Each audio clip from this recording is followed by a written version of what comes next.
Bienvenidos mis queridos estudiantes. En este nuevo video abordaremos el problema de lo trascendente que hace parte de la unidad didáctica de filosofía del grado 11. Iniciemos entonces abordando el primer punto. En esta unidad didáctica propongo analizar la crítica que han hecho diferentes autores desde la Edad Media hasta la contemporánea acerca de la religión y de la creencia en un más allá. Eso lo vamos a contrastar con autores que hacen una defensa de estos mismos asuntos, enfatizando en cuáles han sido los aportes de la religión a las sociedades.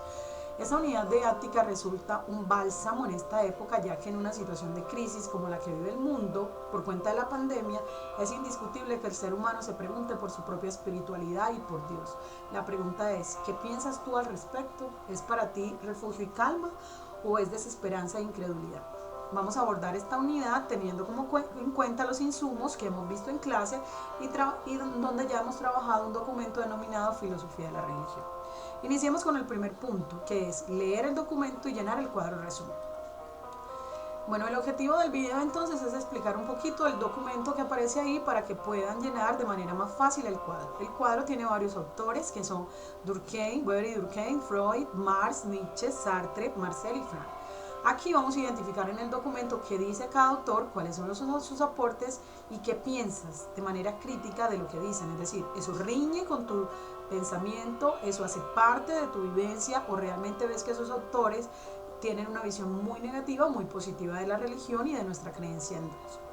Bueno, el asunto de la trascendencia no solamente abarca la creencia en Dios, sino la existencia en un más allá, el alma, la espiritualidad del ser humano y sobre todo si todo esto le sirve al ser humano para ser mejor persona, para dejar una huella positiva o si realmente podríamos vivir una vida sin esto.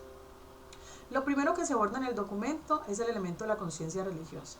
Al parecer el ser humano desde el inicio de los tiempos ha tenido en su mente, en su cerebro, una idea de Dios. Es decir, muchos autores dicen, como los empiristas, que si no hay nada en la mente humana que no haya pasado por los sentidos, pues entonces la idea de Dios no la podemos observar porque no existe nada en el mundo que sea perfecto, omnisciente o omnipresente y todos los atributos de la divinidad que parece tener Dios. Entonces diría, bueno, esa idea no me la pude haber inventado yo, tiene que ir más allá. Entonces la conciencia religiosa inicia con una conciencia biológica humana, por esa necesidad de un deseo de recuerdo y un anhelo de inmortalidad que hizo que el ser humano creara algunos rituales que posteriormente crearían religiones. El ser humano siempre ha anhelado una prueba de la existencia de Dios y desconfía más allá de su fe. Incluso dentro del catolicismo hay una corriente muy amplia, sobre todo en la Edad Media, que son la patrística y la escolástica, donde hicieron filosofía a partir de los dogmas religiosos y aparecen Santo Tomás de Aquino y San Agustín intentando demostrar la existencia de Dios, pero no fueron los únicos que lo hicieron.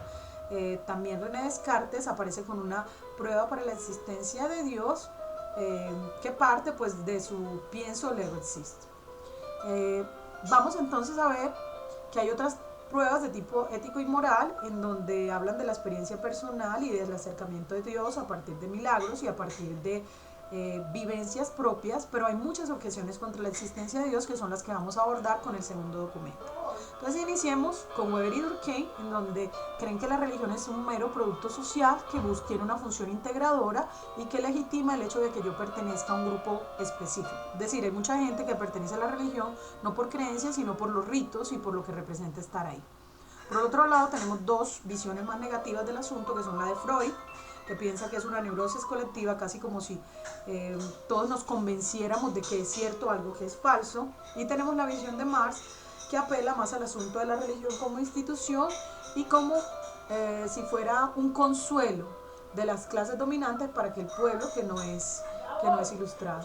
Tenemos por otro lado a Nietzsche y a Sartre, de una visión bastante negativa y hablan de la religión como un asunto que debe superar el ser humano para poder vivir bien, pero tenemos otras visiones positivas como la de Gabriel Marcel y Víctor Frank, donde hablan de un sentido que hay que encontrarle a la vida y que ese sentido lo hallamos precisamente en el ser. Ustedes van a volver a leer, van a mirar qué conclusiones pueden sacar de este documento y van a hacer la actividad.